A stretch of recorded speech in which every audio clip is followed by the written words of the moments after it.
अवधूत चिंतन श्री गुरुदेव दत्त. साधकांनो, तुम्ही विचार कराल इतके दिवस बोलला नाही आणि अचानक आता लगेच दुसरी पण क्लिप टाकताय. त्याचं कारण असं आहे की आता चातुर्मास सुरू आहे, म्हणजे 4 महिन्याचा काळ आहे हा. आषाढी एकादशीला चातुर्मासाची सुरुवात झाली आणि कार्तिकी एकादशीला चातुर्मासाची समाप्ती होणार आहे. या 4 महिन्यामध्ये भगवान शेषशय्यावर निद्रिस्त असतात. हा 4 महिन्याचा जो काळ आहे हा आध्यात्मिक दृष्टीने फार महत्वाचा काळ मानला जातो. तुम्ही बघा ना, सर्व काही सर्वात चांगले चांगले उत्सव जे असतात ते या 4 महिन्यातच येतात. उदाहरणार्थ, श्रावणासारखा महिन्यात सोमवार, श्रावण शनिवार हे जे आहेत हे श्रावणात येतात. या दिवसांना अत्यंत महत्व मानलं जातं. भाद्रपदामध्ये गणपती येतात, गौरी येतात. पितृपक्षामध्ये आपल्या स्वर्गस्थ पितरांची आपल्याला आठवण होते म्हणा, किंवा त्यांच्याकरता काही कृतज्ञता व्यक्त करता येते म्हणा. अश्विनामध्ये नवरात्र उत्सव येतो.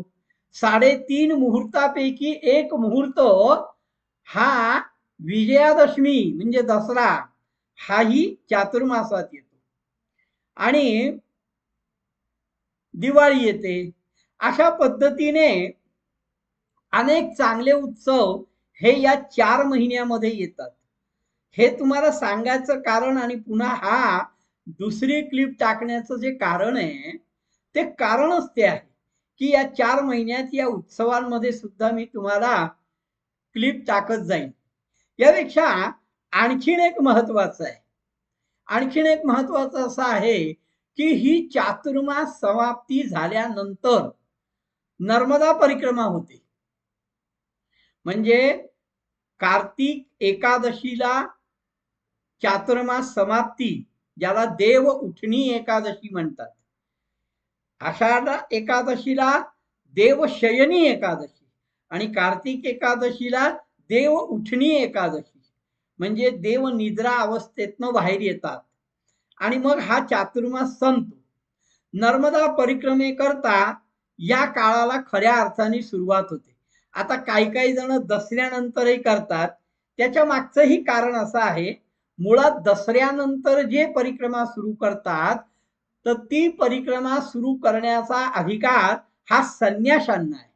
कारण संन्याशी चातुर्मास हा फक्त 2 महिन्याचा असतो. गृहस्थी चातुर्मास, वानप्रस्थ चातुर्मास, ब्रह्मचारी चातुर्मास हा 4 महिने आहे आणि संन्यासी चातुर्मास हा 2 महिने आहे. त्यामुळे संन्यासांच्या चातुर्मास संपल्यानंतर ते परिक्रमेला जातात. आता हल्ली काही गृहस्थी पण जातात, तो वादातीत विषय, त्याच्यावर न बोललेलं बरं. तर या कार्तिक एकादशी नंतर परिक्रमेला सुरुवात होणार आहे आणि ही माझी 11वी परिक्रमा असणार आहे.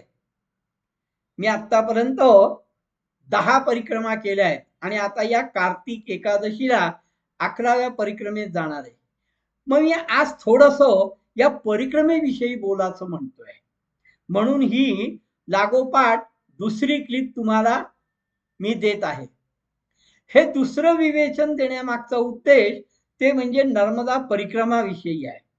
तर नर्मदा परिक्रमा जी आहे, परिक्रमा म्हणजे काय, तर परिक्रमा ही एक साधना आहे, ही एक तपस्या आहे.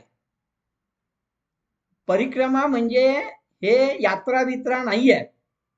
याच्यामध्ये तुम्हाला साधना करायची आहे, तुम्हाला तप करायचंय. तुम्ही जे परिक्रमेमध्ये तुमचे दिवस जाणार आहेत, जेवढ्या दिवस तुम्ही तुमच्या घरापासून परिवारापासून दूर जाणार आहात, तेवढे दिवस तुम्ही त्या देवतेशी एकरूप व्हायचं आहे आणि एकरूप होण्याकरताच ही परिक्रमा आहे. बरं, एकरूप होताना तुम्ही जप करा, अनुष्ठान करा, पारायण करा, जे काय करणार असाल ते एकाग्रतेने एकनिष्ठतेने करा. आता तुम्ही म्हणाल नर्मदा परिक्रमा, काही गंगा परिक्रमा हे करतात, काही यमुना परिक्रमा. मुळात भारतामध्ये अनेक प्रकारच्या परिक्रमा आहेत बरं. आता कुठल्या कुठल्या परिक्रमा म्हणायला गेलं तर मी ज्या गावात जन्माला आलो त्या गावची परिक्रमा आहे, त्याला ब्रह्मगिरी परिक्रमा म्हणतात. त्या पण 2 प्रकारच्या आहेत, एक हरिहर परिक्रमा आणि एक छोटी परिक्रमा. त्याही 2 प्रकारच्या आहेत. त्याच्यानंतर परिक्रमा म्हणजे वृंदावन परिक्रमा आहे, ज्याला 84 कोस म्हणजे ती 250 ते 250 किलोमीटरची परिक्रमा आहे. गोवर्धन परिक्रमा आहे, त्याच्यानंतर गिरनार परिक्रमा आहे, अयोध्या परिक्रमा आहे, चित्रकूट परिक्रमा आहे, बरसाना म्हणजे राधेचं जे जन्मगाव आहे ते बरसाना, त्या बरसानाला परिक्रमा आहे. वृंदावन, अशा अनेक प्रकारच्या परिक्रमा आहे. अयोध्या परिक्रमा आहे, अनेक प्रकारच्या परिक्रमा आहे. पण नद्यांमध्ये म्हणाल तर सर्वात जास्त आणि सर्वांमध्ये मान्यता पावलेली एकमेव अशी परिक्रमा ती म्हणजे नर्मदा परिक्रमा. आता नर्मदा परिक्रमाच का करायची, तर याच्या मागची काही कारण आहेत. की नर्मदा ही नदी अनादी कालापासून आहे. बर, नर्मदा नदी अशी एकमेव नदी आहे की जिचा पूर्ण स्रोत दिसतो. पूर्ण स्रोत दिसतो म्हणजे उगमापासून ते समुद्राला मिळण्यापर्यंत. आता इथे सुद्धा गोंधळ आहे, नर्मदा समुद्राला जाऊन मिळालेली नाही आहे, तर समुद्र नर्मदेला येऊन मिळाला आहे. हा, हे महत्वाचं आहे. तर तिथपर्यंत ही पूर्ण दिसते. हा, नर्मदा नदी ही कुठेही गुप्त झालेली नाही आहे. जसं गंगा गुप्त झाली आहे, जसं गोदावरी गुप्त झाली आहे, यमुना गुप्त झाली आहे, कावेरी गुप्त झाली आहे, सरस्वती तर मला असं वाटतं बहुतांशी गुप्तच गुप्त आहे. पण नर्मदा कुठेही गुप्त झालेली नाही आणि म्हणून हिला पूर्ण परिक्रमा पूर्ण फिरता येऊ शकतं. सर्वात या परिक्रमेचं जे अंतर आहे ते 3600 किलोमीटर आहे सध्या, 3600 किलोमीटर. पूर्वी म्हणजे हा जो नर्मदा प्रकल्प, नर्मदा सरोवर डॅम झाला तो व्हायच्या आधी, म्हणजे मी तुम्हाला सांगतो माझी 88 साली जी परिक्रमा झाली त्या परिक्रमेमध्ये हे अंतर 2700 किलोमीटर होतं आणि आता ते 3600 किलोमीटर झालेलं आहे. बरं, या 3600 किलोमीटर अंतर तुम्हाला चालायचं. आता काही काही जण हाबकतात 3600 म्हटल्यानंतर, अरे बापरे, तर 3600 हे एका दिवसात चालायचं नाही. आता या परिक्रमेचे आपण जरा भाग बघू बरं का. कसे, तर ही परिक्रमा अनेक प्रकारे करतात. ही 13 महिने 13 दिवस 3 वर्ष 3 वर्ष 13 महिने 13 दिवस अशी ही परिक्रमा आहे. मग आता 3 वर्ष 3 महिने 13 दिवस जो विचार केला तर एवढे दिवस लागतात. मग काही काही जण, म्हणजे मी स्वतः 4 महिन्यात 4.5 महिन्यात ही परिक्रमा पूर्ण केली. मग ते कसं काय, तर 3 वर्ष 3 महिने 13 दिवस यांचा जरा जो हिशोब केला तुम्ही तर 4 महिने परिक्रमा होत नाही. मग 3 वर्षातले 3 चातुर्मास वजा केले तर आपोआप 1 वर्ष वजा होतं, म्हणजे राहिले 2 वर्ष 3 महिने 13 दिवस. आता 2 वर्ष 3 महिने 13 दिवसातले सुद्धा काही दिवस जातात बघा कसे. परिक्रमेच्या त्या परिक्रमेच्या नियमानुसार अमावास्या, पौर्णिमा आणि एकादशी मार्गस्थ व्हायचं नाही, म्हणजे चालायचं नाही. मग आता महिन्यामध्ये 1 अमावास्या, 1 पौर्णिमा आणि 2 एकादशा अशा येतात. मग 2 एकादशा, 1 अमावास्या, 1 पौर्णिमा म्हणजे महिन्यात 4 दिवस, वर्षामध्ये 48 दिवस, 2 वर्षामध्ये 96 दिवस, म्हणजे 3.5 महिने त्याच्यात गेले, म्हणजे वरचे 3 महिने गेले. मग त्या परिक्रमेमध्ये विश्रामाची स्थानं भरपूर आहेत. म्हणजे कसं की बा तुम्ही मोरटक्क्याला आलात, एक दिवस थांबा. तुम्ही पुढे 5 किलोमीटर चालले, एक दिवस थांबा. अहो काही काही ठिकाणी असे मुक्काम सांगितले की आश्चर्य वाटेल. ते कुठले? तर भरुचला गेलात तर भरुचला 21 दिवस मुक्काम आहे. गरुडेश्वरला गेलात, आमच्या 7 दिवस मुक्काम आहे. म्हणजे प्रत्येक ठिकाणी मुक्काम दर 5 किलोमीटरवर मुक्काम आहे. मग असं का आहे? तर याच्या मागची कारणमीमांसा खरी अशी आहे की परिक्रमेमध्ये तुम्ही साधना करायला जाताय, तुम्ही जप करायला जाताय, तुम्ही ठराविक तुमचा एकाग्रता मिळवण्याकरता नर्मदेशी किंवा तुमच्या इच्छित देवतेशी एकरूप होण्याकरता जाताय. मग तिथे गेल्यानंतर जर तुम्ही दिवसभर चालताय तर मग एकरूप होणार केव्हा? म्हणून काही काळ चालून त्या ठिकाणी राहून तुम्ही तुमची साधना करावी. म्हणजे हे जे दिवस ज्या ज्या ठिकाणी मुक्काम आहे ते साधनेकरता मुक्काम सांगितलेले आहेत. खऱ्या अर्थाने परिक्रमा म्हटली, खऱ्या अर्थाने म्हणजे नर्मदेच्या नियमावलीनुसार, ज्याला नर्मदा कल्पावली म्हणतात, त्या नर्मदेच्या कल्पावलीनुसार जर परिक्रमा करायची म्हटलं तर शक्य नाही आहे हो. खरंच शक्य नाही आहे. अशी परिक्रमा ही फक्त मार्कंडेय ऋषींनी केली होती. आता तुम्ही म्हणाल असं काय आहे? तर त्याचं मेन कारण असं आहे की या कल्पावलीमध्ये 99 नियम आहेत. आता 99 नियम म्हटल्यानंतर प्रत्येक नियम वेगवेगळा आहे. आता हे सगळे नियम पाळून शक्यच नाही. पहिला नियम त्याचा असा आहे की पाण्याचा ओहोळ सुद्धा ओलांडायचा नाही. आता या नर्मदेला एकंदर 999 नद्या मिळालेल्या आहेत. तुम्हाला साधा पाण्याचा ओहोळ पण ओलांडायचा नाही. मग ही नदी आली की त्या नदीच्या उगमस्थानापर्यंत जायचं, परत फिरून नर्मदेपाशी येऊन पुढे चालायचं. मग अशा पद्धतीने तुम्हाला 999 नद्यांनाही परिक्रमा होते. बर, तेवढं तर ठीक आहे, चला ते करू. ते खरं शक्यच नाहीये, पण ते करू. दुसरा नियम असा आहे की आता जे आश्रम आहेत, कुटिया आहे, मठ आहे किंवा गावामध्ये सुद्धा सोय होते. कशाची? भोजनाची. तर त्या परिक्रमेमध्ये असं आहे की 5 घरी शुष्क भिक्षा मागायची. शुष्क भिक्षा म्हणजे सदावर्त. सदावर्त म्हणजे शिधा. मग काही डाळ देतील, काही तांदूळ देतील, काही पीठ देतील. या सगळ्या सदावर्ताचा स्वयंपाक हा 3 दगडाची चूल मांडायची, त्याच्यावर करायचा. बर, तो केल्यानंतर त्या प्रसादाचे, ते जे काय भोजन बनवलं असेल त्याचे 3 भाग करायचे आहेत. एक भाग नर्मदेला सोडायचा आहे, एक भाग गाईला द्यायचा आहे आणि एक भाग आपण भक्षण करायचा आहे. आता मग विचार करा की जर समजा कोणी ठरवलं की हो हाही नियम मी करेल, शक्यच नाहीये. कुठल्याही परिस्थितीत शक्य नाहीये.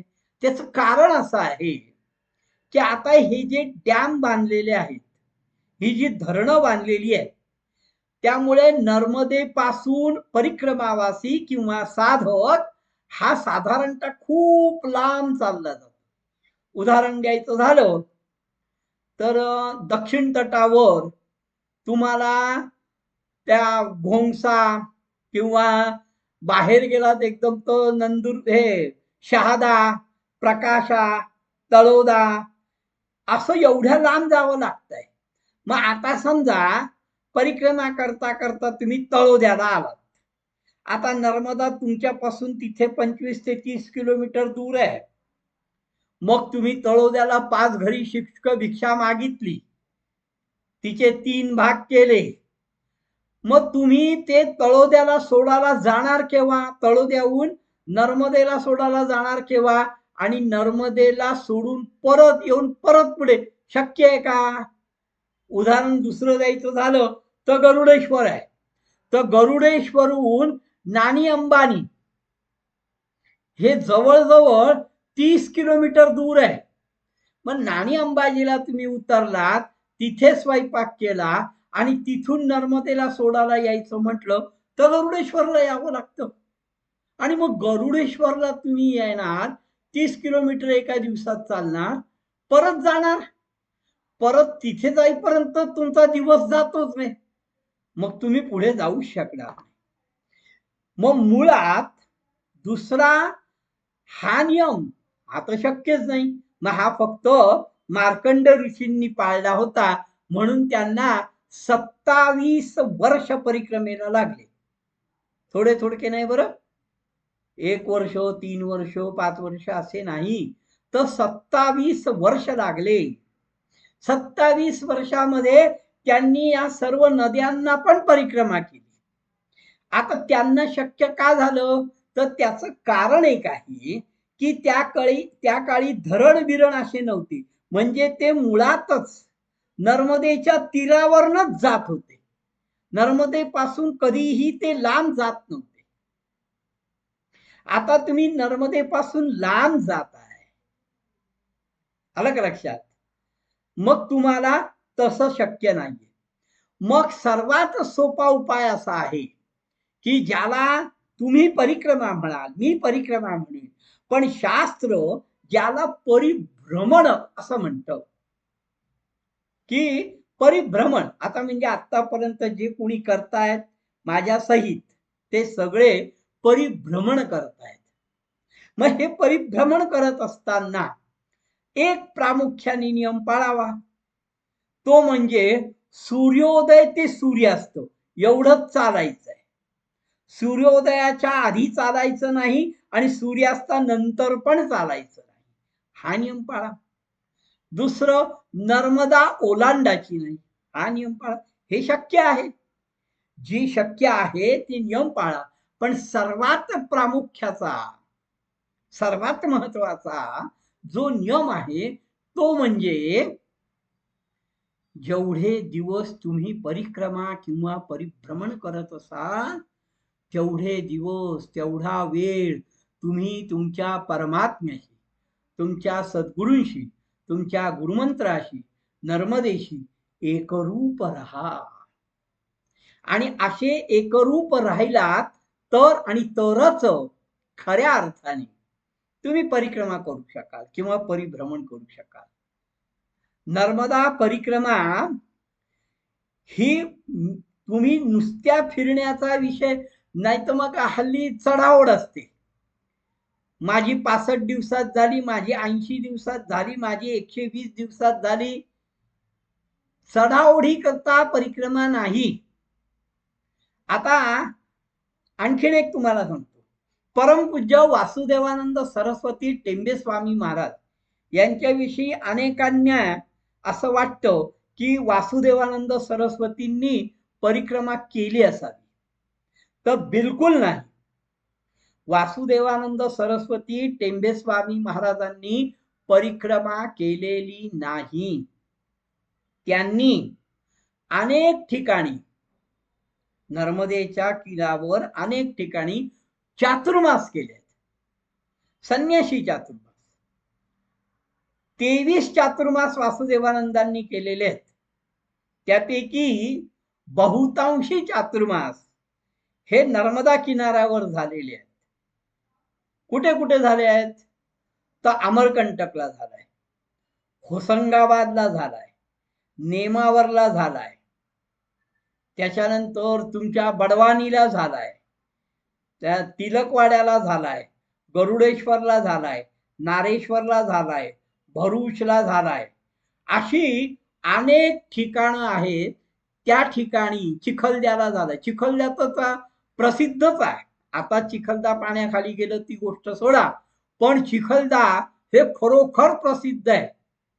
वासुदेवानंद सरस्वती, नर्मदा मैया आणि चिखलदा यांचं अतूट नातं आहे असं म्हटलं तर ते वावगं ठरू नये. एवढं चिखलदा प्रसिद्ध आहे, बऱ्याच लोकांना माहित नाही. मी मुळात चिखलद्यापेक्षा आधी तुम्हाला वासुदेवानंद सरस्वती टेंबे स्वामींनी परिक्रमा का केली नाही, ते तर संन्यासी होते, का केली नाही, तर याचं कारण सांगतो की वासुदेवानंद सरस्वती टेंबे स्वामी यांनी यांच्या आयुष्यामध्ये जी जी कर्म केली ती सर्व नियमानुसार केली. नियमबाह्य कुठलंही कर्म त्यांच्या हातून झालं नाही किंवा नियमाला सोडून त्यांनी कर्म केलं नाही. मग जर समजा वासुदेवानंद सरस्वती नर्मदा परिक्रमेला गेले असते तर त्यांची एक तर परिक्रमा पूर्ण झाली नसती. बर, दुसरी गोष्ट, ते जर परिक्रमेला गेले असते तर तुम्हाला कुरवपूर, वाडी आणि कारंजा या 3 दत्तस्थानाचा शोध लागला नसता. या 3 स्थानांचा शोध परमपूज्य वासुदेवानंद सरस्वती टेंबे स्वामींनी लावला. तुम्ही म्हणाल असं का म्हणता? तर याचं कारण असं आहे की मार्कंडेय ऋषींना परिक्रमा करण्याकरता नियमानुसार 24 वर्ष लागले आणि वासुदेवानंद सरस्वतींनी नियमानुसार कलियुगातच, तेव्हा तर जरी समजा तुमचं हे धरण नव्हतं, नर्मदा सरोवर नव्हतं, तरीही बर्गीचं धरण होतच, बर्गी डॅम होताच. पण जरीही त्या नियमानुसार त्यांनी करायचं म्हटलं असतं तर प्रत्येक नदीला परिक्रमा करत वासुदेवांना 24 वर्ष लागले असते आणि त्यांनी संन्यासाश्रमच फक्त 23 वर्ष केलाय. म्हणजे संन्यास घेतल्यानंतर लगेच त्यांना नर्मदा परिक्रमा सुरू करावी लागली असती तरीही त्यांना देह ठेवेपर्यंत ती झाली नसती. म्हणून त्यांनी नर्मदेच्या अतूट प्रेमापोटी, त्यांचं नर्मदेवर प्रचंड प्रेम होतं, त्या प्रेमापोटी त्यांनी नर्मदेच्या किनाऱ्यावर चातुर्मास केलेले. आता चिखलद्याविषयी म्हणाल तर चिखलद्याचे अनेक प्रसंग आहेत बरं का. मी सहज तुम्हाला आता एक प्रसंग सांगतो. वासुदेवानंद संन्यासी सरस्वती हे संन्यासी होते. चिखलद्याला ते चातुर्मासाकरता थांबले होते. आता ते मंदिर बिंदिर नाही, मी 88 साली बघितलं, 2017 पर्यंत होतं, ते नंतर पाण्याखाली गेलो. तर त्या मंदिरामध्ये ते चातुर्मासा करता आले. त्या ठिकाणी एक संन्यासी आला. आता वासुदेवानंद सरस्वतींची साधना, योग, तप हे ते फार मोठं प्रस्त होतं. तर त्यांच्या तिथे दत्ताची मूर्त होती. अग्निशमन, कालाग्निशमन दत्त ही ती मूर्त, ती सध्या गरुडेश्वरच्या दत्त मंदिरामध्ये आहे. तर त्या दत्ताशी वासुदेवानंद सरस्वती बोलत होते म्हणून ते त्या दत्ताची पूजा करायचे. त्या संन्याशाने हे बघितलं. तो संन्याशी वासुदेवानंदांना म्हणाला, तुम्ही कसले संन्याशी? अहो, संन्याशी कधी मूर्तीपूजा करतो का म्हणे, तुम्ही काय मूर्तीपूजा करताय? वासुदेवानंदांना हे ते बोलल्यानंतर वासुदेव म्हणे, अहो मलाही कंटाळा आला, पण काय करू, आहे तर करावी लागते. तो म्हणे, आहे तर म्हणजे त्याग करा तिचा, तुम्ही संन्यासी आहे ना, तुम्हाला कसला मोह? वासुदेव म्हणे, तो त्याग केला तरी परत येणारच आहे, असा कसा येणार आहे? म्हणे मग असं करा, वासुदेवानंदांनी त्या संन्याशाला सांगितलं, आपण दोघां मिळून ही दत्तमूर्ती नर्मदेच्या स्वाधीन करू, मग बघू. तो संन्याशी तयार झाला. मग वासुदेवानंद सरस्वती आणि तो संन्याशी त्या मंदिरातून खाली उतरले आणि पाठीमागच्या बाजूला नर्मदा किनारी गेले. वासुदेवानंदांनी नर्मदेमध्ये ती मूर्त सोडली. परत 2 जण वरती आले. बसल्या बसल्या वासुदेवानंद म्हणे, बघा मी म्हंटल ना तुम्हाला, ते जाणार नाही, परत येतील, बघा ते. तर तिथे ती दत्तमूर्ती होती. आता या संन्याशाला संशय आला, यांनीच गपचूप आणली असेल. तो संन्यासी म्हणतो, काहीतरीच बोलता म्हणे, तुम्हीच गपचूप आणली असेल आणि ठेवली आहे म्हणे. मग वासुदेव म्हणे, असं करा, मी इथेच बसतो, तुम्ही घेऊन जा आणि ती मूर्त सोडून या. ते म्हणे ठीक आहे.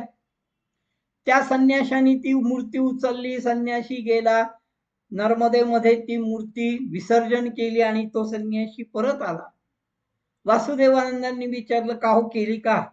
हो हो केली. तर कुठे केली? ही काय समोर आहे.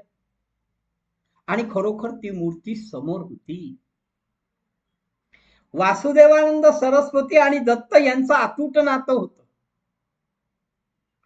चिखलदऱ्याला असे अजून 2 प्रसंग घडलेले आहेत. मी तुम्हाला वासुदेवानंद किती श्रेष्ठ होते याचं एक आणखीन सुंदर उदाहरण देतो. हल्ली लोकांना नर्मदा परिक्रमेमध्ये अश्वत्थामा भेटतो, नर्मदा भेटते, दत्त भेटतो, हनुमान भेटतो, याविषयी मला काही जास्त बोलायचं नाही. हा ज्याचा त्याचा प्रश्न आहे, ज्यांनी त्यांनी काहीही बोलावं.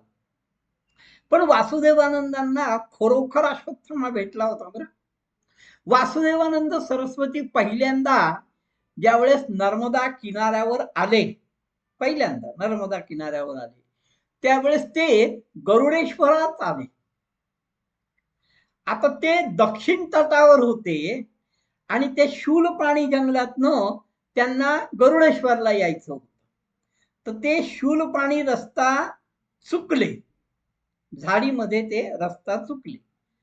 तर त्यांच्या समोरून एक उंच आणि धिप्पाड व्यक्ती चालली होती. वासुदेवानंदांनी त्याला थांबवलं.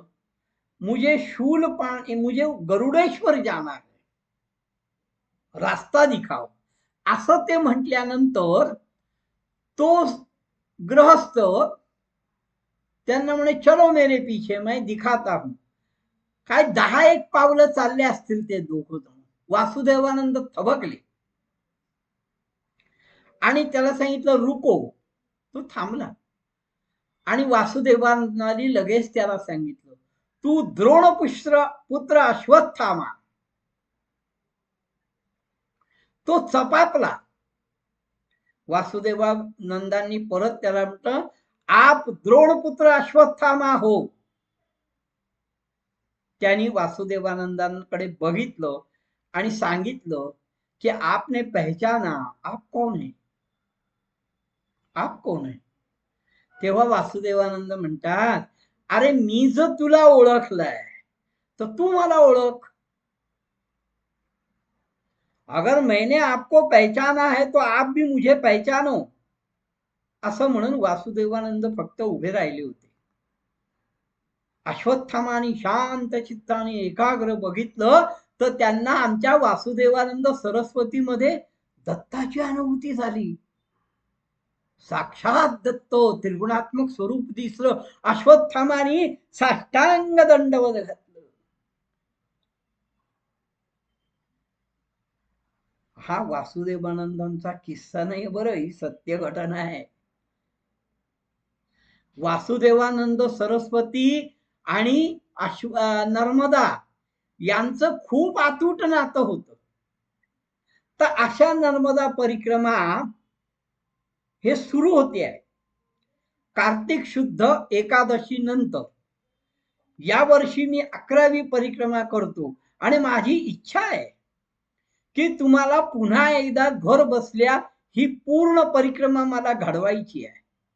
कारण मागे मी सत्संग चॅनल जे साखरे साहेबांचं आहे त्या चॅनलवर मी या परिक्रमा माझी पहिली सांगितलेली आहे. त्याचे काहीतरी 44-45 भाग सांगितले. नंतर मी थांबलो, ती काही पूर्ण सांगितली नाही.